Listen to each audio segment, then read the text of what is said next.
ప్రజా టీవీకు స్వాగతం. ముందుగా ముఖ్యాంశాలు. శ్రీశైలంలో ఘనంగా మహాశివరాత్రి బ్రహ్మోత్సవాలు. రెండవ రోజు భృంగి వాహనంపై దర్శనమిచ్చిన శ్రీ స్వామి అమ్మవారు. ఢిల్లీ ముఖ్యమంత్రిగా ఆర్యవైశ్య మహిళా రేఖా గుప్తా ప్రమాణం. నంద్యాల బీజేపీ జిల్లా అధ్యక్షులు అభిరుచి మధు ఆధ్వర్యంలో బీజేపీ కార్యాలయం వద్ద ఆర్యవైశ్యుల సంబరాలు.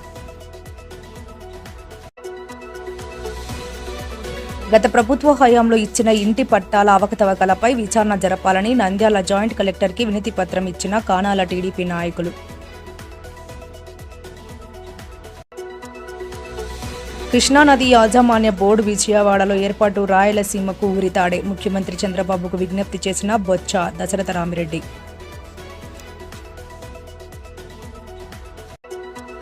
ఆలగడ్డ మండలం చిన్న కందుకూరు గ్రామంలో వెలసిన శ్రీ కాలభైరవ స్వామికి అష్టమి సందర్భంగా విశేష పూజలు.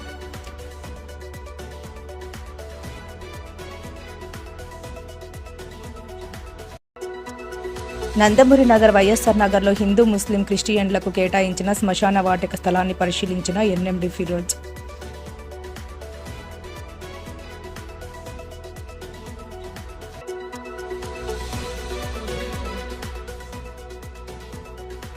ఏపీ మోడల్ స్కూల్ను ఆకస్మికంగా తనిఖీ చేసిన నంద్యాల జిల్లా కలెక్టర్ రాజ్ కుమారి గనియా. ప్రముఖ జ్యోతిర్లింగ క్షేత్రమైన శ్రీశైలంలో మహాశివరాత్రి బ్రహ్మోత్సవాల సంబరాలు అంబరాన్నంటాయి. రెండవ రోజు బ్రహ్మరాంబ సమేతుడైన మల్లికార్జున స్వామి భృంగి వాహనాధీశులై భక్తులకు దర్శనమిచ్చారు. బ్రహ్మోత్సవాల సందర్భంగా శ్రీశైలం ఆలయం విద్యుత్ దీపకాంతులతో మిరిమిట్లు గొలుపుతూ భక్తులను ఆకట్టుకుంది. ఆలయంలో ఉదయం నుంచి రాత్రి వరకు అర్చకులు, వేద పండితులు ప్రత్యేక పూజలు నిర్వహించారు. బ్రహ్మరాంబ సమేత మల్లికార్జున స్వామి అమ్మవారి ఉత్సవమూర్తులను అక్కమహాదేవి అలంకార మండపంలో భృంగి వాహనంలో ఆవహింపచేసి అర్చక స్వాములు వాహన పూజలు నిర్వహించి ప్రత్యేక హారతులిచ్చారు. అనంతరం శ్రీస్వామి అమ్మవారి ఉత్సవమూర్తులు విద్యుత్ దీప కాంతుల నడుమ కన్నుల పండుగగా గ్రామోత్సవానికి తరలివెళ్లారు. భృంగి వాహనధీశులైన శ్రీ స్వామి అమ్మవార్లు రాజగోపురం గుండా ఊరేగింపుగా బాజా భజంత్రుల నడుమ బ్యాండ్ వాయిద్యాలతో అంగరంగ వైభవంగా శ్రీశైలం పురవీధుల్లో విహరించారు. భృంగి వాహనంపై శ్రీస్వామి అమ్మవార్లు విహరిస్తూ ఉండగా భక్తులు అధిక సంఖ్యలో పాల్గొని కనులారా దర్శించుకొని కర్పూర నీరాజనలర్పించారు.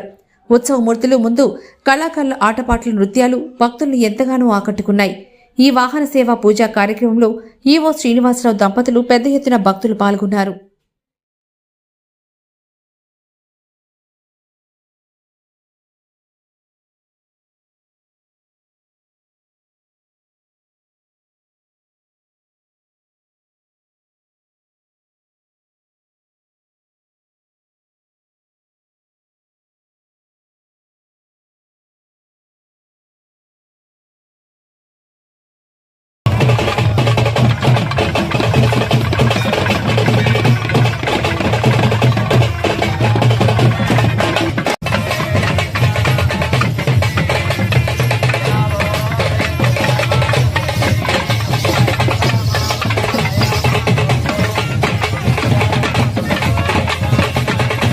ఢిల్లీ ముఖ్యమంత్రిగా ఆర్యవైశ్య మహిళా రేఖా గుప్తా ప్రమాణం చేసిన సందర్భంగా నంద్యాల పట్టణంలో బీజేపీ నంద్యాల జిల్లా అధ్యక్షులు అభిరుచి మధు ఆధ్వర్యంలో బీజేపీ కార్యాలయం వద్ద ఆర్యవైశ్యుల సంబరాలు చేసుకున్నారు. ఢిల్లీ ముఖ్యమంత్రి రేఖా గుప్తాకు అభినందనలు తెలిపారు. ఈ సందర్భంగా జిల్లా అధ్యక్షులు అభిరుచి మధు, ఆర్యవైశ్య ప్రముఖులు మాట్లాడుతూ దేశవ్యాప్తంగా ఆర్యవైశ్యులకు బీజేపీ అండగా నిలుస్తుందన్నారు. ఆర్యవైశ్యుల వెనుక ప్రధాని నరేంద్ర మోడీ, ముందు ఢిల్లీ ముఖ్యమంత్రి రేఖా గుప్తా ఉంటారని అన్నారు. దేశవ్యాప్తంగా ఆర్యవైశ్యులు సంతోషంతో సంబరాలు చేసుకుంటున్నారని అన్నారు. బీజేపీ 27 ఏళ్ల కలలను ఢిల్లీ ప్రజలు నెరవేర్చారని అన్నారు. ఢిల్లీ ఎన్నికల్లో హేమీలు పోటీలో నిలబడిన గత పాలకుల పాలనలో విసుగెత్తి బీజేపీ ప్రభుత్వానికి అందలం ఎక్కించారని అన్నారు. ఢిల్లీని 10 ఏళ్లు పాలించిన కేజ్రీవాల్ అవినీతిలో కూరుకుపోయారని ఆరోపించారు. అవినీతి లేని పాలన ఢిల్లీ ప్రజలకు అందించాలనే కోరిక నేటితో నెరవేరిందన్నారు. అవినీతిలో కూరుకుపోయిన ఢిల్లీని అభివృద్ధి చేయాలనే తలపుతో మంచి ముఖ్యమంత్రిని నిలబెట్టారని, ఆర్యవైశ్యులు విశ్వాసం, సేవాగుణంతో పాటు అవినీతికి ఆమడ దూరంలో ఉంటారని, ఆర్యవైశ్య మహిళలకు ప్రాధాన్యతనిస్తూ రేఖా గుప్తను, మహిళకు ప్రాధాన్యతనిస్తూ రేఖా గుప్తను ఢిల్లీ పీఠం ఎక్కించారని అన్నారు. రాజకీయాల్లో ఏ పార్టీలైనా ఎన్నికల్లో ఆర్యవైశ్యులను ఓటింగ్ యంత్రాలుగా వాడుకుని వదిలేస్తున్నారని, దేశవ్యాప్తంగా ఆర్యవైశ్యులకు ధైర్యం నింపడానికి బీజేపీ ఆర్యవైశ్యులకు సముచిత స్థానం కల్పించిందని అన్నారు. ఆర్య వయసులు 21 ఏళ్లు వస్తే పిల్లలకు పెళ్లి చేసి పంపించే ఈ కాలంలో రేఖా గుప్తా రాజకీయాల్లో చురుకుగా పాల్గొంటూ సామాన్య ప్రజల స్థితిగతులపై అవగాహన, నిబద్ధత కలిగి ఉండడంతో ఢిల్లీ పీఠం దక్కుతుందని అన్నారు. ఢిల్లీలో కులమతాలకు, పార్టీలకు అతీతంగా అందరికీ మేలు చేస్తూ అభివృద్ధిలో ముందంజలో ఉండాలని అన్నారు. ఆర్యవైశ్య ప్రముఖులు కసెట్టి కృష్ణమూర్తి, చంద్రశేఖర్, మేడా మురళీధర్, మారం వినయ్, బింగు మల్ల శ్యామ్ సుందర్ గుప్తా, జేవీసీ ప్రసాద్, నిరవాటి రవికుమార్, మారం శేషయ్య, బొగరపు ఆంజనేయులు, శ్రీనివాసులు, గెలివి శేఖర్లు మాట్లాడుతూ ఢిల్లీ ముఖ్యమంత్రిగా ఆర్యవైశ్య మహిళ రేఖా గుప్తాను తీసుకోవడం గర్వించదగ్గ విషయమన్నారు. ప్రధాని నరేంద్ర మోడీ, హోంమంత్రి అమిత్ షాకు ధన్యవాదాలు తెలిపారు. దేశవ్యాప్తంగా బీజేపీ ప్రభుత్వానికి ఆర్యవైశ్యులు అండగా ఉంటామని పేర్కొన్నారు. అనంతరం టపాసులు పేల్చి మిఠాయిలు పంచుకున్నారు. ఈ కార్యక్రమంలో పెద్ద ఎత్తున ఆర్యవైశ్య నాయకులు, బీజేపీ కార్యకర్తలు పాల్గొన్నారు. ఆకర్షించబడడంతో ఢిల్లీలో గెలవడం, ఆ గెలుపును నరేంద్ర మోదీ గారు ఏం ఆలోచించారంటే ఇలాంటి అవినీతిలో కూరుకుపోయిన దేశానికే తలమానికమైనటువంటి ఢిల్లీని మనం ఒక ఉన్నతమైన ఆశయాలు గల అభివృద్ధి కాంక్షతో ఉన్న వ్యక్తిని తీసుకురావాలి. మరి ఇటువంటి అవినీతిమయమైన పరిపాలన నుంచి మనం అభివృద్ధి వైపు మళ్లించాలి అని అంటే ఒక మహిళ అయితే ఎలా ఉంటుందని ఆలోచిస్తూ, మహిళనే కాకుండా వైశ్యులైతే నిక్కచ్చిగా ఉంటారు, కష్టపడతారు, విశ్వాసంగా ఉంటారు, వాళ్ళు దానగుణం కలిగి ఉంటారు, సేవాగుణంతో ఉంటారు. ఎంతసేపు వారికి ఇచ్చిన ఏ కార్యమైనా కూడా నిబద్ధతతో పనిచేస్తారని చెప్పి మొదటిసారి గెలిచినా కూడా వారి వయసును, అనుభవాన్ని ఏమాత్రం లెక్క పెట్టకుండా కేవలం వైశ్యులు అనే ఒక అర్హతతో మాత్రమే ఆమెకు ముఖ్యమంత్రి పీఠం ఇచ్చి ఆమె అయితే మాత్రమే నిబద్ధతతో పాలిసి ఈ ఢిల్లీని మళ్ళీ చక్కబెట్టగలదని నమ్మకంతో వారికి ఇవ్వడం జరిగింది. అంతేకాకుండా గతంలో దేశాన్ని కానీ రాష్ట్రాన్ని కానీ పాలించిన అన్ని పార్టీలు కూడా వైశ్యులను ఎన్నికల సమయంలో వాడుకోవడం, తర్వాత వాళ్ళ స్వార్థం కోసం వైశ్యులు ఎందుకంటే సహజంగా కష్టపడే గుణంలో భాగంగా వారి మీద అనేక రకాల దాడులతో, నెపంతో రకరకాల ప్రభుత్వాల నుంచి దాడులు చేపించి వారిని ఇబ్బంది పెట్టడం తప్ప ఏ రోజు వైశ్యులకు ఒక ప్రముఖ స్థానం ఇచ్చి ఆదుకున్న పాపన ఏ పార్టీ కూడా పోలేదు. అటువంటి పరిస్థితుల్లో భారతీయ జనతా పార్టీ ఆలోచించి నరేంద్ర మోదీ గారు ఎక్కడో కాకుండా ఢిల్లీలోనే కేంద్ర స్థాయిలో వారిని రాష్ట్రంలో ముఖ్యమంత్రి పదవి ఇవ్వడం, ఢిల్లీకే వారిని వైశ్య మహిళను చేయడం, ఇది అనేక కోణాల్లో కూడా ఆర్య వయసులందరికీ కూడా ధైర్యాన్ని నింపడం.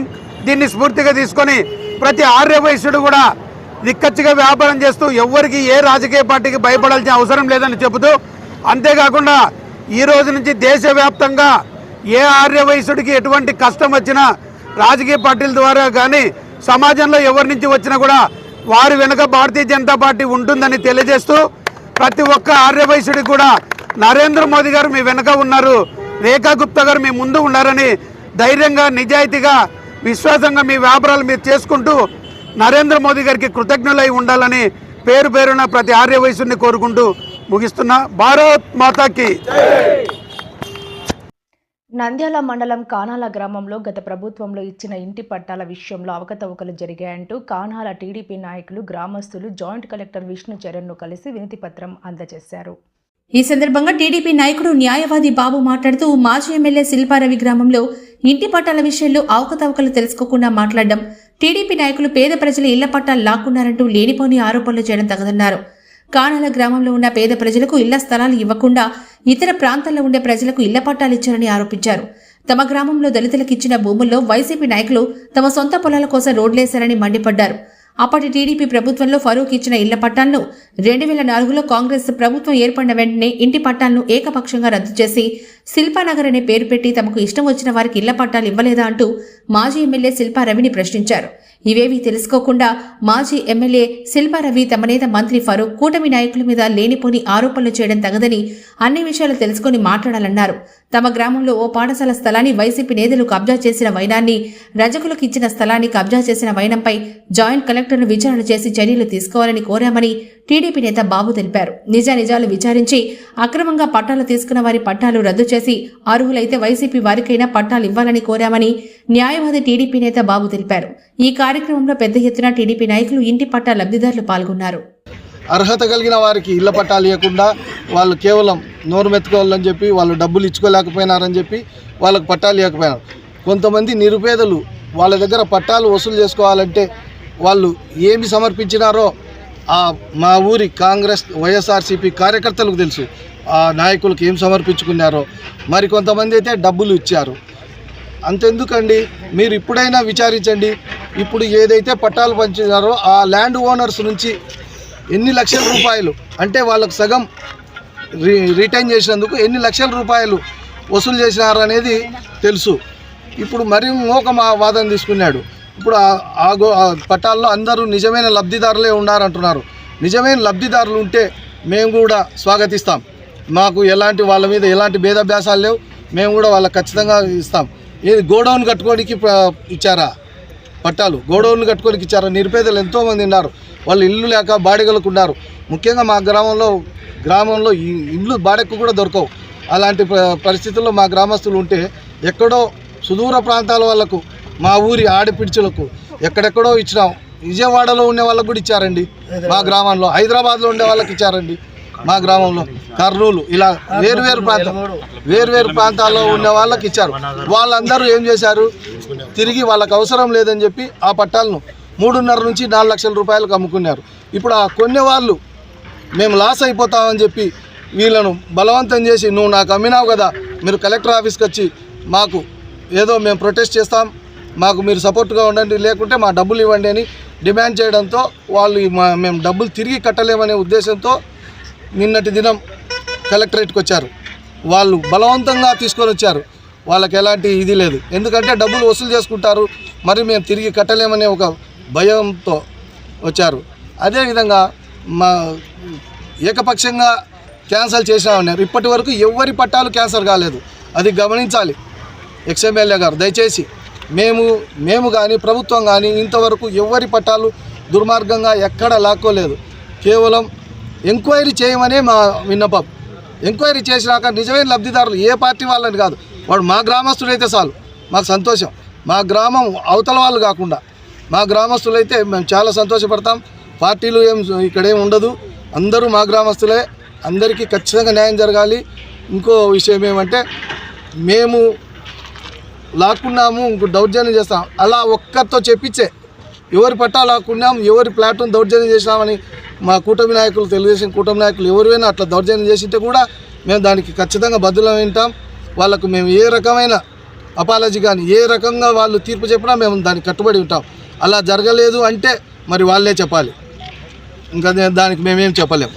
ఇంకొకటి, మేము దౌర్జన్యం అంటారు, దౌర్జన్యానికి పర్యాయం ఇంతకుముందు ఇచ్చిన ఫరూక్ గారు ఇచ్చిన పట్టాలను ఏకపక్షంగా రద్దు చేసుకొని శిల్పానగర్ అని ఇప్పుడు పిలువబడుతున్న శిల్పానగర్, రైతునగరం గ్రామం నేషనల్ హైవే పక్కన ఉన్నటువంటి శిల్పానగర్ను ఏకపక్షంగా పట్టాలు ఎలాంటి ఎంక్వైరీ చేయకుండా తమ ఇష్టం వచ్చిన వాళ్లకు, లబ్ధిదారులు కానటువంటి వాళ్లకు, అనర్హులకు పట్టాలు ఇచ్చుకున్నారు. ఆ పట్టాల్లో ఇప్పుడు ఎంతమంది సాహుకారులు ఉన్నారనేది మీరు పోయి చూసినా తెలుస్తుంది. ఎలాంటి ఊరికి ఆరోపణలు చేయడం కన్నా నిజానిజాలు తెలుసుకుంటే చాలా సంతోషపడతాం. ప్రభుత్వం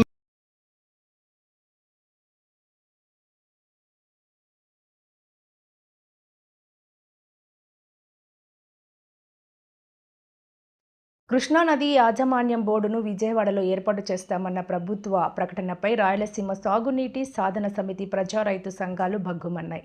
ఈ మేరకు శుక్రవారం నంద్యాలలో మహాత్మా గాంధీ విగ్రహం దగ్గర నిరసన కార్యక్రమాన్ని రాయలసీమ సాగునీటి సాధన సమితి ప్రజా సంఘాలు రైతు నాయకులు నిర్వహించారు.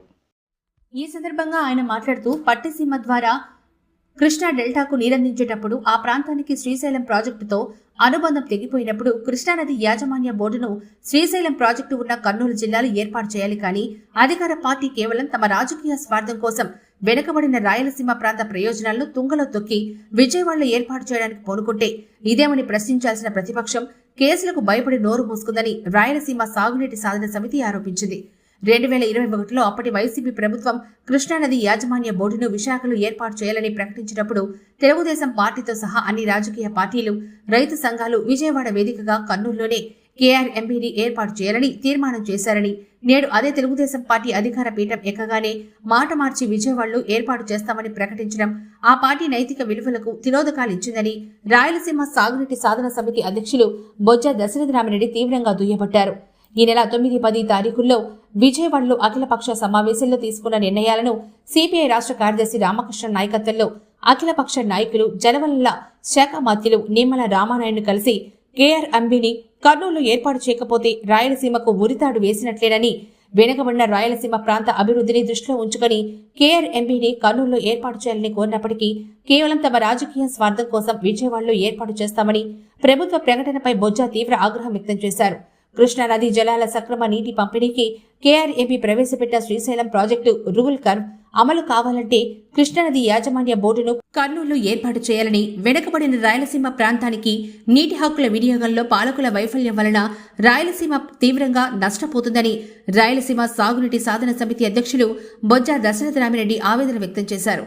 ఈ సంవత్సరం శ్రీశైలం ప్రాజెక్టుకు 1562 టీఎంసీల నీరు వచ్చి చేరితే సాగర్కు హక్కు ఉన్న 264 టీఎంసీల నీరు దిగువకు వదిలి మిగిలిన నీటిని శ్రీశైలం రిజర్వాయర్లో నిల్వ ఉంచాల్సిన ప్రభుత్వం 1200 టీఎంసీల నీటిని దిగువకు వదిలి శ్రీశైలాన్ని ఎండగట్టి రాయలసీమ గొంతు కోశారని తీవ్రంగా విమర్శించారు. సాగర్ ఆయకట్టుకు ఎన్ని నీళ్లివ్వాలో అన్ని నీళ్లను మాత్రమే విద్యుత్ ఉత్పత్తి ద్వారా నీటిని విడుదల చేయాలని చట్టంలో స్పష్టంగా ఉన్నప్పటికీ చట్టాన్ని ఉల్లంఘించి వందలాది టీఎంసీల నీటిని దిగువకు వదలడం ఏ మేరకు సబబని, చట్టాలను గౌరవించాల్సిన ప్రభుత్వమే చట్ట ఉల్లంఘనలకు పాల్పడ్డాన్ని ప్రజలు హర్షించరని, ఇది ప్రభుత్వ వైఫల్యం కాదా అని బొజ్జా ప్రశ్నించారు. విద్యుత్ ఉత్పత్తి పేరుతో నీటిని తరలిస్తున్న తెలంగాణ ప్రభుత్వానికి అడ్డుకట్ట వేయడంలో ఆంధ్రప్రదేశ్ రాష్ట్రంలోని అధికార ప్రతిపక్ష పార్టీలు తెలంగాణ ప్రభుత్వానికి దాసోహ పడుతున్నాయని, ఇది కేవలం తెలంగాణలో తమ రాజకీయ అస్తిత్వం కోసం, ఒక పార్టీ ఆస్తుల భద్రత కోసం ఇంకొక పార్టీ తమ స్వార్థ ప్రయోజనాల కోసం రాయలసీమ ప్రయోజనాలు తాకట్టు పెడుతున్నాయని ఎండగట్టారు. కృష్ణా జలాల్లో సక్రమ నీటి పంపిణీ జరగాలన్నా, రూరల్ కాల్వ అమలు కావాలన్నా, తెలంగాణ జలదోపిడి నివారించాలన్నా కృష్ణానది యాజమాన్య బోర్డును కర్నూలులోనే ఏర్పాటు చేయాలని బొజ్జా డిమాండ్ చేశారు. కేఆర్ఎంబీని విజయవాడలో ఏర్పాటు చేస్తామన్న ప్రభుత్వం ప్రకటనపై రాయలసీమ సమాజం తీవ్ర ఆందోళనకు గురవుతోందని, రాయలసీమ ప్రజల ఆకాంక్షలకు అనుగుణంగా ప్రభుత్వం తమ వైఖరిని మార్చుకుని కర్నూలులో ఏర్పాటయ్యేలా ముఖ్యమంత్రి చంద్రబాబు నాయుడు ప్రకటించాలని ముఖ్యమంత్రికి విజ్ఞప్తి చేశారు. రాయలసీమ ప్రజా ప్రతినిధులు కేఆర్ఎంబీని కర్నూలులో ఏర్పాటు చేసేలా ముఖ్యమంత్రిపై ఒత్తిడి తీసుకురావాలని కోరారు. కేఆర్ఎంబీ కర్నూలులో ఏర్పాటుకై ఉద్యమాన్ని తీవ్రతరం చేస్తామని, అందులో భాగంగా ఈ నెల 25న వేలాది మంది ప్రజలతో నంద్యాల పట్టణంలో పెద్ద ఎత్తున ర్యాలీ నిర్వహిస్తున్నామని బొజ్జా ప్రకటించారు. ఈ కార్యక్రమంలో పలు ప్రజా సంఘాల నాయకులు పాల్గొన్నారు. పోరాడే వాళ్ళు, ఈ ప్రాంతంలో పరిశ్రమలు పెట్టడానికి పోరాడే వాళ్ళు, ఈ ప్రాంతంలో విద్యా వైద్య సౌకర్యాల కోసం పోరాడే వాళ్ళైతే మీరు 25వ తారీఖున వచ్చి ఈ కార్యక్రమంలో ర్యాలీలో పాల్గొనండి. లేదా ధైర్యం డబ్బులు చంద్రబాబు నాయుడు గారి దగ్గరికి వెళ్ళి, అయ్యా మా ప్రాంతంలో ఉద్యమం జరుగుతూ ఉంది, మా కృష్ణ యాజమాన్య బోర్డుకి పెట్టకపోతే మాకు పుట్టగతులు ఉన్నాయి, మాకు రానివారు అనే పరిస్థితి పోయి చెప్పుకోండి. మీరు బానిసలా లేకుంటే చీమునెత్తులు ఉన్న వాళ్ళ మీకు స్వతహాగా నిర్ణయం చేసుకునే హక్కు ఉందా వచ్చి మాట్లాడండి. లేదు, మీరు కృష్ణ యాజమాన్య బోర్డు మాకు వద్దు, హైకోర్టు వద్దు, అన్ని అక్కడ పెట్టుకొని డిక్లేర్ చేయాలనుకుంటే వచ్చి గాంధీ మాతో వచ్చి మీరు ప్రజాప్రతినిధులతో డిక్లేర్ చేయాలని చెప్పి ఒక సవాలు విసురుకోవాలి. మందికి అందరికి కూడా ఇప్పటికైనా మీరు కళ్ళు తెచ్చుకొని ప్రజలు వేడి ఎక్కక ముందరనే మీరు సమస్యను సామరస్యంగా సాల్వ్ చేస్తారని ఆశిస్తూ ఈ అవకాశం మీ అందరికీ ధన్యవాదాలు తెలియజేస్తున్నాను. జై రాయలసీమ, జై రాయలసీమ, ఐక్యత, రాయలసీమ సమాజ ఐక్యత, రాయలసీమ సమాజ ఐక్యత, రాయలసీమ సమాజ ఐక్యత, సమాజ ఐక్యత, రాయలసీమ సమాజ ఐక్యత, రాయలసీమ సమాజ ఐక్యత, రాయలసీమ సమాజ ఐక్యత.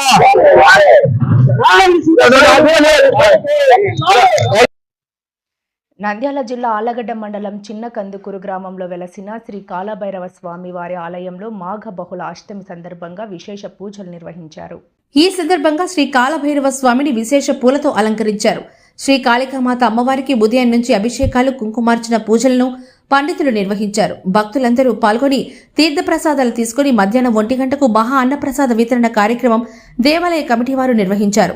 ఈ సందర్భంగా శ్రీరామదండు భజన సంఘం వారిచే భజన కార్యక్రమం నిర్వహించారు. ఈ కార్యక్రమంలో దేవాలయ అధ్యక్షులు నూక గోపిరెడ్డి, ఉపాధ్యక్షులు వెలుగోటి పుల్లారెడ్డి, సెక్రటరీ గంగుల రామిరెడ్డి, ట్రెజరర్ కాటంరెడ్డి దస్తగిరి రెడ్డి, పూజారులు శేఖరయ్య, ఈశ్వరయ్య, గ్రామ ప్రజలు మరియు భక్తులు పెద్ద సంఖ్యలో పాల్గొన్నారు.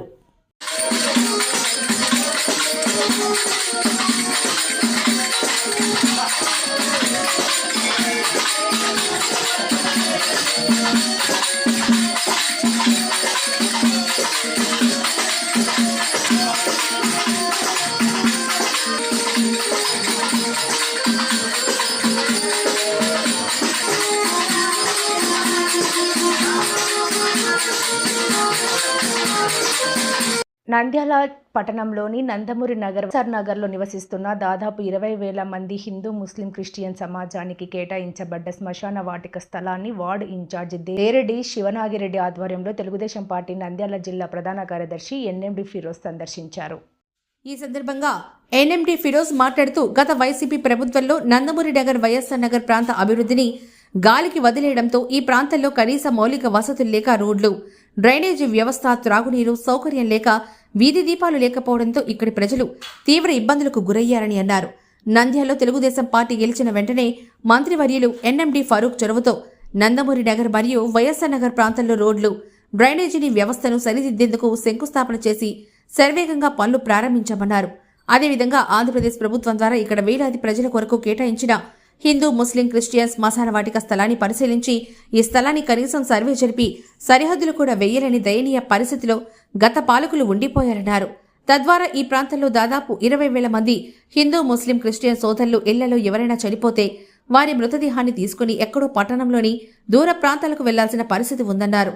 ఈ పరిస్థితిని చూసి చెలించిపోయి ఎన్ఎండి ఫిరోజ్ అక్కడికక్కడే ప్రభుత్వాధికారులకు ఈ సమస్యను తెలియజేసి తక్షణం ఈ శ్మశాన వాటిక స్థలాన్ని సర్వే చేయించి హిందూ ముస్లిం క్రిస్టియన్ సోదరులకు సమానంగా విభజించి వారికి ప్రహరీ గోడలు నిర్మించి హక్కు ప్రాంతాన్ని అందించాలని కోరారు. అదేవిధంగా రాష్ట్ర మంత్రివర్యులు ఎన్ఎండి ఫరూక్ దృష్టికి తీసుకొచ్చి ఈ సామూహిక శ్మశాన వాటికను అన్ని విధాలుగా అభివృద్ధి చేసి ఇక్కడి ప్రజలకు ఇబ్బంది కలగకుండా చూసుకుంటామని హామీనిచ్చారు. అదేవిధంగా నందమూరి నగర్ మరియు వైఎస్ఆర్ నగర్ ప్రాంతాన్ని పట్టణానికి తగ్గట్టు అన్ని విధాలుగా అభివృద్ధి చేస్తామని వారికి తెలిపారు. ఈ కార్యక్రమంలో హిందూ సంఘాల నాయకులు, పాస్టర్లు, మౌలనాలు, ముస్లిం సోదరులు, తెలుగుదేశం పార్టీ నాయకులు, కార్యకర్తలు తదితరులు పాల్గొన్నారు. గోస్పాడు మండల కేంద్రంలోని ఏపీ మోడల్ స్కూల్ను జిల్లా కలెక్టర్ రాజకుమారి ఆకస్మికంగా తనిఖీ చేశారు. పాఠశాల పరిసర ప్రాంతాలు, తరగతి గదులను శుభ్రంగా ఉంచుకోవాలని కలెక్టర్ సూచించారు. ఆర్ఓ ప్లాంట్లో లీకేజీ సమస్యను గుర్తించి మరమ్మతులు చేయించాలని కలెక్టర్ ప్రధానోపాధ్యాయులను ఆదేశించారు. పాఠశాలలోని గ్రంథాలయాన్ని పరిశుభ్రంగా ఉంచడంతో పాటు పుస్తకాలు, కుర్చీలు, ర్యాకులు వంటి లైబ్రరీ సామాగ్రి తప్ప ఎటువంటి వస్తువులు ఉంచకూడదన్నారు. పాఠశాలలో ఇంకా మిగిలిపోయిన స్కూల్ బ్యాగ్లను పరిశీలిస్తూ పాఠశాలకు ఎన్ని సంచులు ఇండెంట్ చేయబడ్డాయి, ఎన్ని సంచులు పంపిణీ చేయబడ్డాయి, ఎన్ని సంచులు మిగిలి ఉన్నాయి, సంచులు ఎందుకు ఎక్కువగా ఇండెంట్ చేయబడ్డాయి, వీటిపై సవివరమైన నివేదిక ఇవ్వాలంటూ కలెక్టర్ ఆదేశించారు. అటల్ టింకరింగ్ ల్యాబ్లో రైటింగ్ ప్యాడ్ లేకుండా కుర్చీలను ఉపయోగించే విద్యార్థులతో పరీక్ష నిర్వహించే అంశంపై నివేదిక ఇవ్వాలన్నారు. పాఠశాలలోని ల్యాబ్ గదులన్నిటికీ తాళాలు వేయకుండా వాటిని క్రమం తప్పకుండా వినియోగంలోకి తీసుకురావాలని కలెక్టర్ సూచించారు. పాఠశాలలోని వైద్యశాలతో పాటు మెట్ల పక్కన గదులను శుభ్రంగా ఉంచుకోవాలని కలెక్టర్ ఆదేశించారు. పాఠశాల పరిసరాల్లో చెల్లాచెదురుగా ఉన్న ఐఎఫ్ఈ బాక్సులను శుభ్రం చేయడంతో పాటు ఆవరణను కూడా చక్కగా ఉంచేలా చర్యలు తీసుకోవాలని తెలిపారు. వార్తలు ముగించే ముందు ముఖ్యాంశాలు మరోసారి. శ్రీశైలంలో ఘనంగా మహాశివరాత్రి బ్రహ్మోత్సవాలు. 2వ రోజు భృంగి వాహనంపై దర్శనమిచ్చిన శ్రీ స్వామి అమ్మవారు. ఢిల్లీ ముఖ్యమంత్రిగా ఆర్యవేశ మహిళా రేఖా గుప్తా ప్రమాణం. నంద్యాల బీజేపీ జిల్లా అధ్యక్షులు అభిరుచి మధు ఆధ్వర్యంలో బీజేపీ కార్యాలయం వద్ద ఆర్యవేశుల సంబరాలు. గత ప్రభుత్వ హయాంలో ఇచ్చిన ఇంటి పట్టాల అవకతవకలపై విచారణ జరపాలని నంద్యాల జాయింట్ కలెక్టర్కి వినతి పత్రం ఇచ్చిన కానాల టీడీపీ నాయకులు.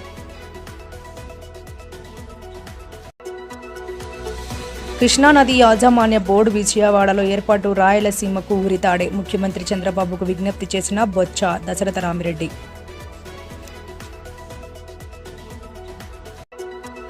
ఆలగడ్డ మండలం చిన్న కందుకూరు గ్రామంలో వెలసిన శ్రీ కాలభైరవ స్వామికి అష్టమి సందర్భంగా విశేష పూజలు.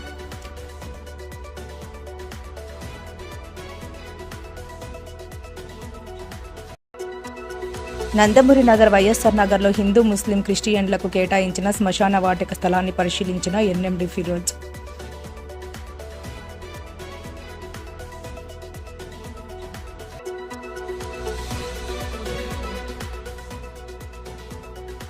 ఏపీ మోడల్ స్కూల్ను ఆకస్మికంగా తనిఖీ చేసిన నంద్యాల జిల్లా కలెక్టర్ రాజకుమారి గనియా. మరిన్ని లేటెస్ట్ అప్డేట్స్ కోసం చూస్తూనే ఉండండి ప్రజా టీవీ. ప్రశ్నించే హక్కు మీది, చూపించే సత్తా మాది. Voice is yours.